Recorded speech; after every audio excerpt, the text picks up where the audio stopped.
Boa tarde, gente, tudo bem? Aqui é a professora Cristiane Calbi, com drops a respeito da área penal. Faz tempo que eu não gravo para vocês, né? Hoje eu queria falar com vocês sobre uma peça bem importante, bem interessante, que até estou fazendo exercício com o pessoal, né, da Prática Penal 4, na Faculdade Sesusc, que é a ação de impugnação de revisão criminal. Até vou aproveitar e depois deixar esse videozinho nos destaques ali do Instagram, né? Mas também vou enviar para o YouTube, então deixar ali nas mídias. Gente, a revisão criminal é uma peça bem importante, já caiu algumas pouquíssimas vezes na prova da ordem, na questão dissertativa, na peça dissertativa. No entanto, ela cai várias vezes naquelas questões dissertativas, né? Aquelas outras 4 questões que valem cada uma 1,25, acho que é isso, né? É. E a revisão criminal, então, é uma ação de impugnação, assim como tem o habeas corpus, né? Também é uma ação de impugnação. Então, por ser uma ação, a gente tem que qualificar, né? Então, a qualificação tem que ser completa. A previsão legal lá no preâmbulo, gente, quando a gente vai fazer a peça, é com base no 621 do Código de Processo Penal. E aí dá uma olhadinha lá nos incisos. Lá nos incisos vai ter a previsão de quando que eu vou poder utilizar a revisão criminal.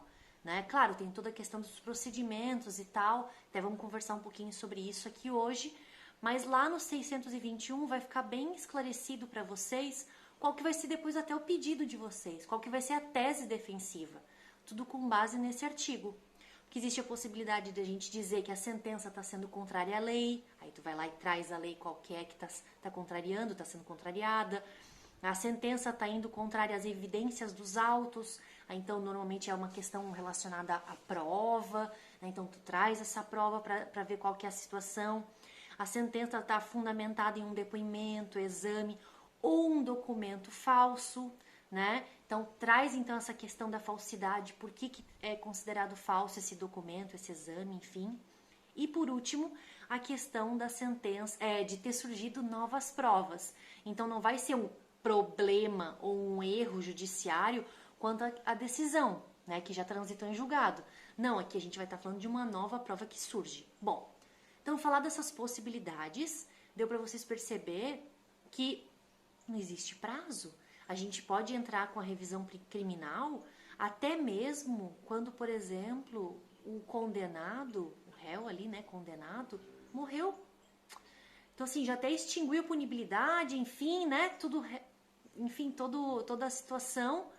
Se fosse o caso do processo estar andando ainda, né, mas já teria transitado em julgado. Mas, enfim, a gente tem a morte ali do acusado, do condenado, e mesmo assim é possível a gente entrar com revisão criminal. Então, a revisão criminal, ela não vai ter prazo, tá, gente? Outra coisa, o Ministério Público não pode pedir a revisão criminal. Quem tem que pedir é a Defensoria Pública, é o advogado ali do condenado, né? Ou então do egresso. Não, mas no egresso seria na situação de já ter, né, saído da penitenciária. Mas também seria possível, porque não precisa ser no momento em que ele está cumprindo pena, pode ser até mesmo depois, né? Numa intenção, quem sabe, de, sei lá, virar réu primário ou limpar o seu nome, né? Bom, então o Ministério Público não pode entrar. Então quem vai entrar é o defensor ou o advogado constituído ali da parte. E outra coisa, gente, a gente tem que ter uma sentença condenatória já transitada em julgado.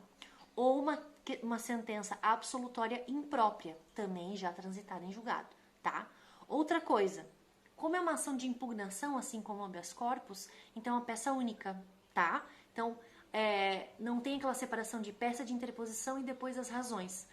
É uma peça única direto, né?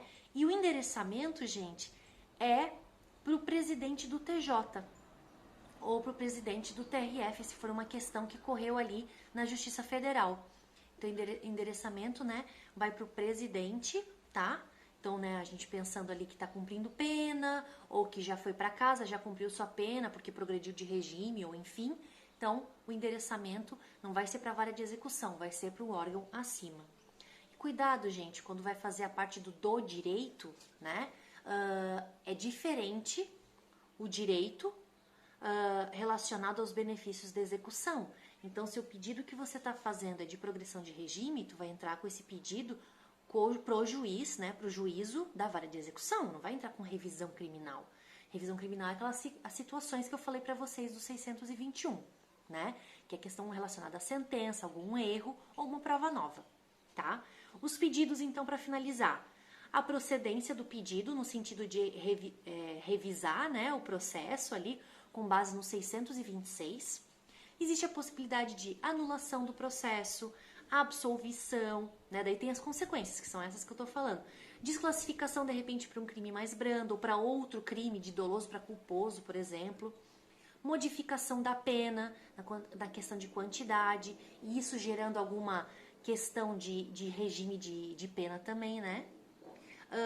Expedição de alvará de soltura, dependendo da situação, se, por exemplo, foi um pedido de absolvição. E indenização por erro, gente, com base lá no 630. Dá uma olhadinha. É bem interessante esse pedido, porque se a gente conseguir comprovar que na verdade foi um erro do judiciário, é possível sim a gente pedir então a indenização, tá? Então essas são as regrinhas gerais. Quando vocês forem fazer o peticionamento, vê se tem local, aí vocês colocam, e a data coloca somente data, né? Não há necessidade de botar a data ali de quando vocês forem procurados e tal, porque como não há prazo, então fica mais light. Tá bem, gente? Qualquer dúvida, manda aí pra gente.